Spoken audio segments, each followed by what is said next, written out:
আসসালামু আলাইকুম। আশা করি সবাই ভালো আছেন। আবারও আপনাদের মাঝে অনেক সুন্দর একটি রোমান্টিক লাভ স্টোরি নিয়ে আসলাম। আজকের লাভ স্টোরিটা হলো নৌকা দিয়ে ঘুরতে গিয়ে প্রেম। তো আপনারা তো বুঝতেই আছেন আজকের লাভ স্টোরিটা অনেকটাই সুন্দর হতে চলতেছে। তো হঠাৎ করে আমাদের পাশের এলাকার অনেকেই বলতেছে যে তারা নৌকা দিয়ে ঘুরতে যাবে।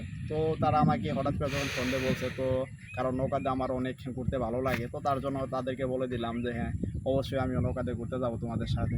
তো তারপর দিন সকালবেলা সকাল ৮টার দিকে তারা আমাকে ফোন দেয়। ফোন দেয় আরে বলতেছে যে বের হও, আমরা এখন বের হবো।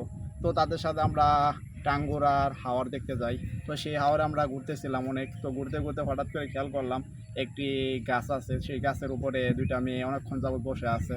তো তারা যে নৌকা দেয়ছে সেই নৌকালা তাদের রেখে চলে গেছে।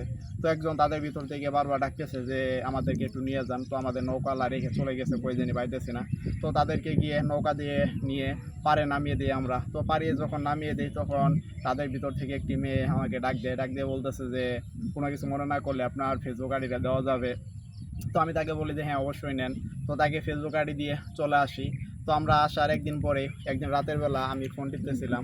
তো সেই সময় খেয়াল করলাম যে একটি আইডি থেকে হঠাৎ করে মেসেজ আসলো যে কেমন আছেন।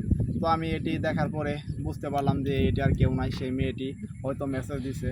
তো আমি রিপ্লাই করার সাথে সাথেই সে তার পরিচয় দিল। তো এরকমভাবে তার সাথে আমার কিছুদিন কথা হয়। তো কথা হওয়ার এক পর্যায়ে সেই মেয়েটিকে আমার ভালো লেগে যায়, আর ভালো লাগা থেকে তাকে ভালোবেসে ফেলি। তো একদিন তাকে প্রপোজ করি আর সে রাজি হয়ে যায়। তো আপনারা তখন বন্ধু যারা আমার লাভ স্টোরিটা শুনলেন তাদেরকে অসংখ্য ধন্যবাদ। আবারও দেখা হচ্ছে আপনাদের মাঝে পরবর্তী কোনো লাভ স্টোরি নিয়ে।